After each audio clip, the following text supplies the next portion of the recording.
All right, guys, so I'm going to attempt to break down this press that killed us.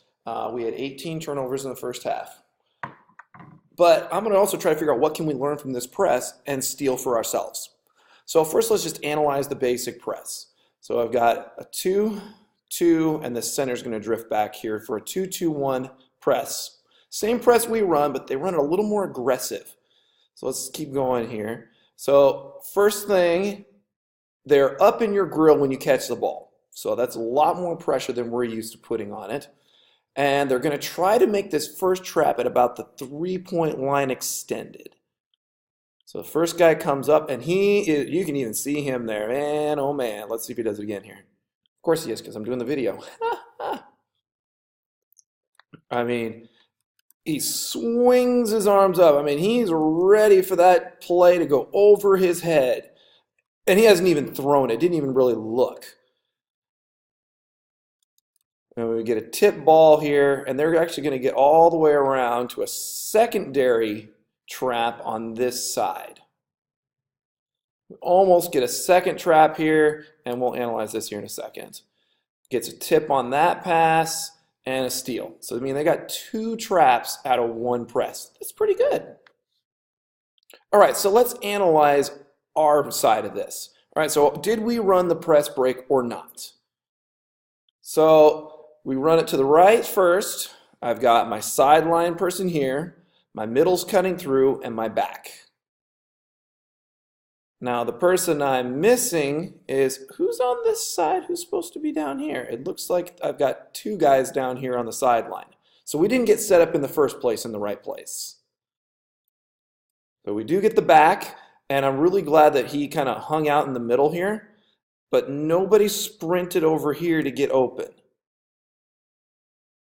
So then we tried to go over the top, which is the worst thing you guys can do against a press. Bounce pass it. I mean, the play that we needed right here is right when he caught this is the middle right there.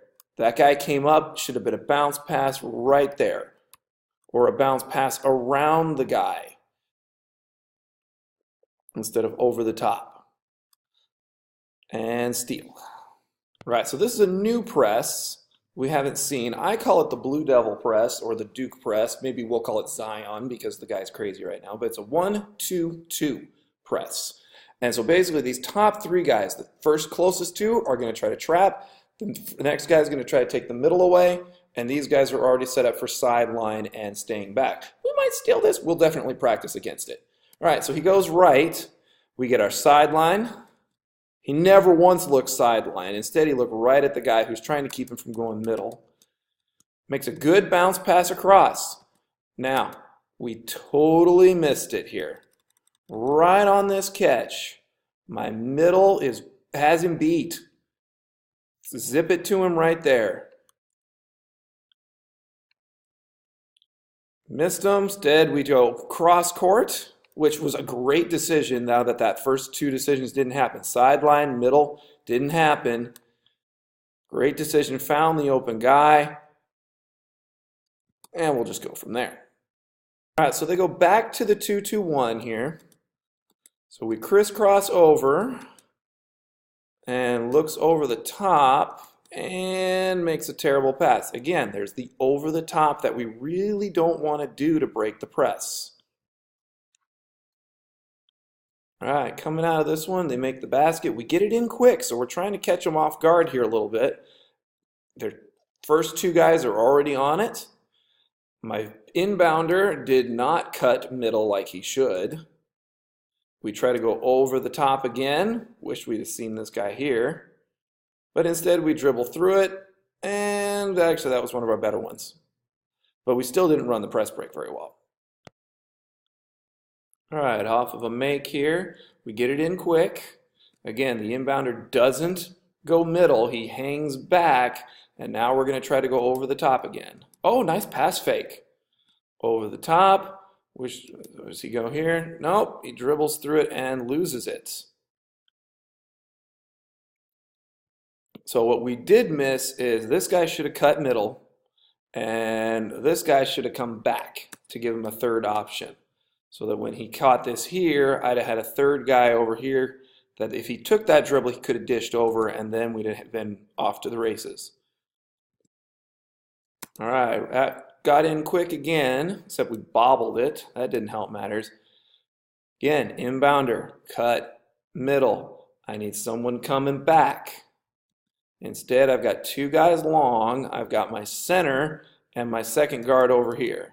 And the second guard gets it stolen because we just didn't have the options. It's 3-on-3. And it's also the middle of that, or in the video.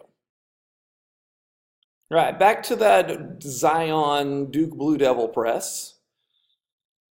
Let's see how we run the press break coming out of the timeout now. So it seemed like when they did a timeout, they switched it. So we made the first move over.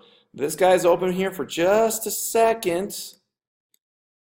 Our cutter middle was open right here. It was probably open again. And if we'd just been a little bit more patient, I think we could have made that pass to the middle there. Instead, we dribble across. This guy's now going to dribble into the corner. 15 here should have pulled back rather than staying forward. So when this guy cut middle, my original inbounder, he would have curled over to the left and 15 should have pulled back. And instead we get triple teamed, which turns into a lobby over the top pass and which turns into another steal. All right, keeping going here. Inbounder, or inbounds. We have a cutter going there. We have a back. 15's pulled back here. Oh, he should have stayed over here instead of dribbling down. We do get kind of dribbled through this one for once. I'm okay if we can actually have enough space to, but let's have everybody else run what they're supposed to. Okay, still in the Zion press. Curls it to the left, which is his strong hand. Didn't see this first guy right on the catch. I mean, he takes, what, 2 dribbles here? Let's see, on the catch. One comes up, right there is when the bounce pass should have happened. So there was one option. Oh man, that guy really is jumpy. So hook pass, scary, out of, it was like Giannis the other day throwing it off of James Harden's face. That's just a hard pass to catch. So it was behind him. And now he should have cut middle right when he made that pass. Cut. Look at all that space in there. That one should have gone middle. Again, 15 should have come back to give him the option. So that if we make the pass here, so I get a back pass, and then I should have swing over. Instead, I got 2 guys hiding over here totally out of the play. I mean, there's 5 guys between them and the basketball. All right, so he does make the pass back here. And I think this one turns into a 10-second violation. So after he dribbles over there, gets trapped, gets the back, and since he had no one to pass to over here, he ends up making a 10-second violation. All right, I'm not sure what press they're in this time. This is a sideline out of bounds. Gets it back. 12 should cut middle. Oh, where's my number 4 should have come back here to be his back. 5 should be coming back here. Oh, 5 gets it. Good job. But we end up back in the corner again. And we're in the corner where we can't go forward. So if he'd have been a step back, he could have dribbled back.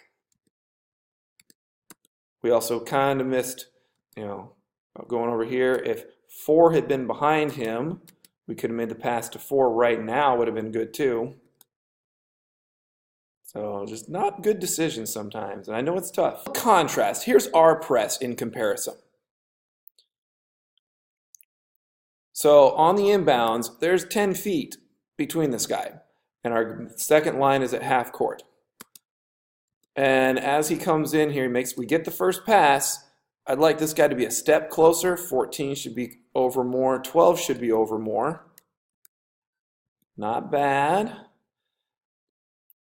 Would have liked him to know what was coming, so back line should have been calling out what was going on. So a very lazy, not lazy is not the right word, a very soft press, which there is a place for that where you're trying to just kill time off the clock, slow down a really fast team. Most of the time, hopefully, we're not playing it that way. I think we're going to try to play more like what we were playing against. All right, this is pretty nice. This is by a non-guard. Gets the first read, looks first thing, sideline. It's open. Barely got it over number one's hands there. That was really dangerous, and it turns into something a little better. It looks like they put their backups in to a degree, or at least a couple of them. So now they're back to the 2-2-1. So crisscross, good. Yes, I work at a school. There's a good example of where to get that first, if we're going to steal this press a little more from them. They're making this first trap really quick. The 5-man's over across here. So I got my sideline, middle's cutting through, back is open. 15 needs to pull back here. Oh, we got the pass through. And if we had seen it, 15's by himself. And good stuff. All right, back to the 2-2-1 again. This is actually quite a ways later. So he makes the first play over. I really wish we wouldn't do more than one dribble here, or not even dribble at all.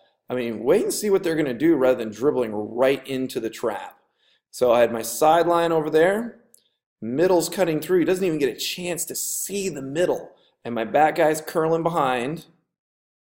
We do get it to the back, but again, 15, you need to come back here so he can catch, swing over, and probably you'll catch this guy coming through right there. Instead, we dribble over and throw it over the top. Hey, that was a good way to finish that play. Good job. We get a little discombobulated here. So we end up kind of underneath the players instead of sweeping right in front. It should be almost a handoff. We do get it in, and they immediately trap with that wing guy. See, this guy's coming across, this guy's coming down, and he's hustling right to it. Big hook pass over the top, and that's not too bad. Another one, we got it in a little quicker. Got it in quick. Press isn't set up, neither is the press break, though, unfortunately. I like the patience there to wait. Pass to one side, come back, and now he should be cutting middle. Oh, this guy's got to cut right here. This guy needs to hustle down and get in front of him, get a spot. And other than that's another over-the-top pass. That was okay. But the other option is 12 here, didn't cut right off that pass. But one of our better press breaks, actually. All right, here's kind of a new one. Maybe I'll cut this one out for later. A sideline press. Here's how our opponents run it. So I have my 2 up, and they're kind of staggered. One's pulled up, and one's back. And the 5 is actually almost on the sideline already when the ball is a sideline out of bounds. So he curls long. Good. This guy should be coming back here to be the back. I should have a cutter cutting middle, and this guy's already kind of in the middle, so he should probably be then drifting off to that side. We get it right back to him, which is fine. Now this guy should cut middle. This guy should be cutting back. Does it happen? Nope. This guy goes long instead of coming back to give him an option. And we don't have anybody on this side either. Dangerous, dangerous. Could have taken that shot though. This one's a great example of what can happen when you get it out before the press gets set up. So you pull it out really fast, and before the press gets set up, we quickly give it over here to number 12, and he just turns and burns and gets right past him. That's how you can beat a press when you get it out before they get set up. All right, guys, so I know that was a rough half of basketball, but we can just take what we've learned here. If you take the 14 minutes to watch this, I think we're going to get a lot better at our press break, and we're also going to go through all this in practice later on today.